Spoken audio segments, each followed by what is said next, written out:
Bonjour à vous. Aujourd'hui, j'aimerais vous partager ma vision de la différence qu'il y a entre la construction de la réalité, qui a un poids énorme dans nos croyances, entre autres, par rapport à la réalité elle-même, qui suscite beaucoup moins d'intérêt pour plusieurs personnes. Et dans cette vidéo, j'aimerais que ma réflexion, qui est faite sans prétention, nous aide à comprendre qu'est-ce qui se passe en ce moment et pourquoi ça se passe comme ça, mais aussi nous aide à voir pourquoi il y a nécessairement une issue positive à cette grande crise qu'on vit. Alors, pour commencer, j'aimerais vous poser une question. Est-ce que vous avez une idée du temps qui était consacré à la télévision avant qu'Internet existe? Combien de temps les gens, dans leur journée, passaient devant le petit écran par rapport au temps qu'ils passaient dans la réalité? Et puis maintenant, combien de temps les gens passent devant leur écran? À la télévision ou sur Internet, il y a une tonne d'informations qui circulent. Et cette information sert à construire la réalité. Il y a une histoire qui est racontée et cette histoire devient la réalité. D'ailleurs, il y a eu plusieurs moments dans notre histoire où on a dit aux gens d'aller se placer devant l'écran puis de recevoir les nouvelles. Je pense à l'époque de l'alunissage ou de la mort de Kennedy. Le monde entier avait le regard tourné vers les nouvelles, vers l'histoire qu'on racontait. Les tours jumelles, c'est la même chose, puis la pandémie aussi. Pandémie, c'était le top du top. On a dit aux gens, vous allez rester 2 semaines chez vous et on va vous faire on va vous donner des nouvelles, on va vous raconter qu'est-ce qui se passe dans le monde. Puis en plus, on a interdit aux gens de voyager, donc la télévision construisait le monde. Et ce qui m'impressionne dans cette histoire-là, c'est que en faisant ça, la réalité elle-même est devenue inintéressante. Puis ce que je veux dire par là, puis je vais vous donner des exemples, c'est que quand on est confronté à des éléments de logique en rapport aux histoires qui sont racontées, bien, on va avoir tendance à dire bof, à douter de notre logique, à discréditer notre logique et d'ailleurs, les gens vont le faire aussi pour nous. Wuhan. J'en ai parlé souvent, mais Wuhan, l'histoire qu'on a vue à la télé, c'est des gens qui tombaient raide morts dans la rue. Et logiquement, on aurait pu penser que si ce virus était si mortel, ben, il aurait eu un impact sur les passagers dans les avions. Mais l'histoire qu'on nous a racontée, c'est une histoire directe entre Wuhan et puis les EHPAD ou les CHSLD qui étaient déjà confinés d'ailleurs. Un autre élément de la logique, c'est de dire que, bon, pour ceux qui connaissent les EHPAD, à partir du moment où on empêche les proches d'aller voir les gens, et à partir du moment où on dit aux soignants, si vous avez peur du virus, ne vous présentez pas. Donc, à partir du moment où il manque de soins, bien, il y a des grands risques de créer de la mortalité. Mais il y a eu tellement d'informations sur ce virus, et là, c'est intéressant de noter qu'il y a eu autant d'informations dans les médias traditionnels sur la virulence de ce virus-là que dans les médias sociaux sur les laboratoires à Wuhan, sur le gain on function. Puis je me souviens qu'à cette époque-là, moi, j'avais entendu euh, une personne qui se prétendait être l'assistante de Fauci, qui, disait-elle, avait été emprisonnée pendant 5 ans pour avoir essayé d'énoncer les laboratoires de gain on function. Puis là, tout d'un coup, elle était sortie de prison et pouvait parler. Alors, il y a une tonne d'informations qui ont permis de construire à la fois l'histoire, mais aussi les deux versions de l'histoire. Et l'effet qu'ont eu ces informations-là, c'est de nous diviser. Et c'est aussi de nous mettre dans une position de passivité, en attente qu'il se passe quelque chose dans le monde. Je donne un autre exemple, bon, l'alunissage. À cette époque-là, on était tous virés devant nos écrans. Et puis maintenant, quand on entend la NASA dire que les missions ont été arrêtées pour une question financière, ça coûte trop cher, ou encore qu'ils ont effacé ou perdu les enregistrements, ça fait étrange. Cet élément relié à la logique, euh, elle n'a pas autant de poids, par contre, que toute l'information qui a circulé sur l'alunissage et, je dirais, toute la mobilisation. On se dit comment ils ont pu mobiliser autant de gens, faire tous ces montages-là pour faire croire au monde entier que les Américains ont été sur la Lune. Vous voyez, le poids de l'information dans la construction, plus importante que les petits détails reliés à la logique, au bon sens qui nous titillent. Les tours jumelles, c'est la même chose. On a tous vu, c'était marquant pour nous, l'avion, on l'a tous vu traverser dans nos écrans, traverser les tours jumelles. Et cette information-là qui fait partie de la construction est confrontée à des connaissances en ingénierie qui nous font penser que, attends, c'est pas possible qu'une tour tombe de cette façon-là. La construction de la réalité repose sur les tonnes d'informations qui circulent. Et en ce moment, la proportion d'informations qu'on capte pour comprendre ce qui se passe, elle provient massivement des médias traditionnels et sociaux. Et on finit par moins s'intéresser à la réalité. Puis en plus, cette construction supporte des croyances. Je vous donne 3 exemples. Des croyances qu'on a tellement de mal à remettre en question parce que c'est enraciné dans ces constructions. Il y a quelqu'un qui est très bien informé, qui fait partie des gens qu'on pourrait appeler les complotistes, qui me disait ceci, puis j'espère que je ne choquerai pas personne en vous disant ça. Il me disait, Poutine n'avait pas le choix d'aller en guerre. Sur quelle base de croyance repose cette phrase? Ces croyances qui font partie de cette construction, de l'histoire dans laquelle on voit des guerres continuelles, en pensant que l'humain a cette propension à se battre les uns contre les autres.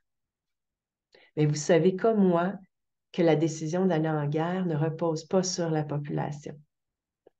Un autre exemple, une personne qui est très bien informée me disait, la COVID, COVID, n'est pas un complot. La COVID, jamais dans l'histoire, on a appelé un virus COVID-ID.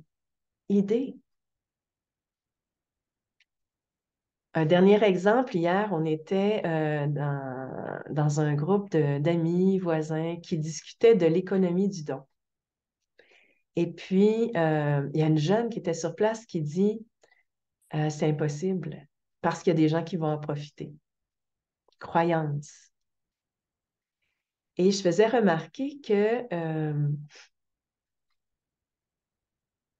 quand il n'y a pas d'intermédiaire qu'on appelle l'argent ou une valeur attribuée à ce qu'on produit ou le service qu'on rend, quand il n'y a pas d'intermédiaire puis qu'on fonctionne en petite collectivité, une personne qui cherche à en profiter est à la vue des autres et c'est beaucoup plus difficile pour elle, d'une part.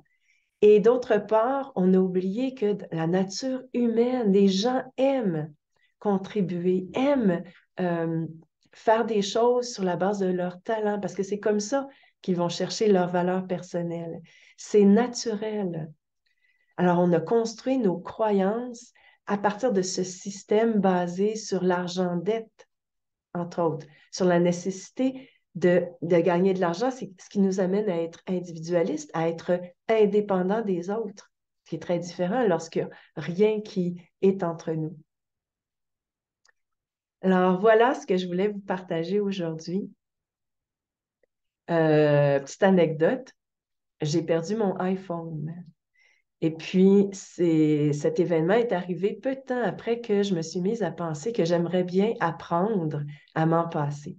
Parce qu'il y a l'ordinateur à travers lequel on peut avoir des nouvelles.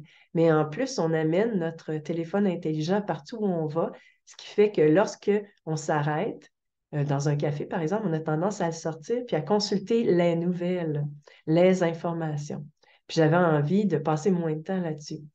Et par une drôle de coïncidence, j'ai perdu, en fait, je me suis fait voler mon téléphone, ce qui est moins heureux. Et pendant 24 heures, pour ceux qui ont déjà perdu leur téléphone, qui se sont fait voler, on se sent tout nu. Il y a tellement d'informations sur ces téléphones-là, on n'est pas confortable. Mais après coup, j'ai passé, parce que j'étais à Paris à ce moment-là, et j'ai passé tout le reste de mon séjour sans téléphone, ce qui fait que j'ai pu m'arrêter plus souvent à observer ce qui se passait, à réfléchir, à lire. Et je me suis sentie très bien. Et bien sûr que c'est nécessaire, en tout cas, pour moi, c'est nécessaire un téléphone. Alors, j'en ai racheté un. Et sur ce téléphone, je n'ai pas encore reçu ma carte SIM, là. Je vais mettre que mon numéro, la possibilité d'appeler des gens, et puis un GPS parce que je voyage beaucoup, puis j'ai besoin de me retrouver, puis peut-être de la musique. Parce que je reviens à cette idée-là que la construction de notre réalité, qui est basée sur les informations qui circulent sur Internet et sur les médias traditionnels, devient beaucoup plus construction importante que la réalité elle-même, ce qui est, ce qui a un non-sens. Et je ne sais pas si vous réalisez que grâce à cet outil qui est la télévision, l'histoire peut être racontée à partir de montages. Et des montages à partir de gens qui participent, des gens qui sont achetés, des gens qui ont des croyances qu'on a hypnotisées, qu'on a amenés à croire, avoir des façons de voir la réalité, ou tout simplement des montages faits d'un bout à l'autre. Bien sûr que l'Internet est utile parce que c'est ce qui nous a permis de donner la parole à des spécialistes qui avaient une vision critique sur ce qui se passait. Ça nous a aidés à nous rencontrer, à établir des liens, puis à nous revoir dans la réalité. Mais pour le reste, l'Internet est très utile pour nous raconter une histoire. J'ai attrapé un petit rhume. Il y a une question qui peut nous aider à distinguer le vrai du faux. En ce qui concerne ces informations-là, c'est quel effet a l'information que je reçois sur moi? Est-ce que cette information a l'effet de me faire peur? Est-ce que l'effet produit, c'est que je reste dans un état de passivité à attendre qu'il se passe quelque chose dans le monde, indépendamment de l'action que je peux avoir, parce que moi, ce que j'en pense, pour vrai, c'est que l'information couvre tout d'une réalité, autant un point de vue que l'autre, qui nous amène à être dans cette position de passivité-là. Si je sais, par exemple, qu'il y a des chefs politiques qui prennent les choses en main, qui semblent parler pour le peuple, je vais être dans cette position de passivité. Si j'ai l'impression que non, dans le fond, il n'y a pas personne qui est en position de vraiment comprendre ce qu'on vit, ben, je vais m'arranger, je vais me débrouiller par moi-même avec les autres qui me ressemblent, qui sont du même niveau, qui ont pas plus de moyens que moi, par exemple. Alors, quel effet?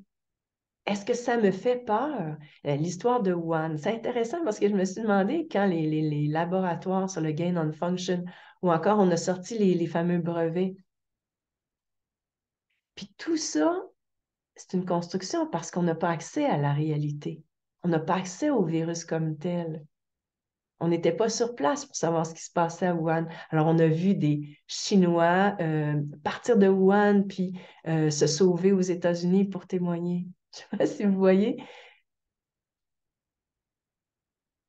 Alors bon, c'est ça, Wuhan, je me suis demandé à cette époque-là de penser qu'il y a un virus qui peut être fabriqué et qui peut être mortel. Quel effet ça peut avoir? Ça fait peur. Est-ce que c'est avantageux de partager cette information-là? Pensez à chaque information qui est sortie, que ça soit d'un bord comme de l'autre. Est-ce que ça fait peur? Ou ça vous rassure? Est-ce que ça vous ramène à vous-même, à votre pouvoir personnel, ou ça vous l'enlève? Tout ça pour vous dire que je pense que d'une part, on a avantage à réaliser qu'on vit dans une construction de la réalité et qu'on passe beaucoup plus de temps là-dedans que dans la réalité elle-même et qui fait en sorte que on développe un désintérêt par rapport à la réalité, par rapport à notre bon sens, un genre de bof. Je ne sais pas si vous avez vécu la même chose, mais quand Kennedy s'est fait tuer et qu'on a commencé à penser à un complot, moi, je me suis dit, bof, ça leur appartient. C'est leurs histoires. Ou encore, on peut se mettre à douter en se disant, non, non, c'est pas possible. Il y a tellement massivement eu d'informations à ce sujet-là. Alors, vous comprenez? Je pense que vous comprenez ce que je veux dire. Je reviens à cette réalité.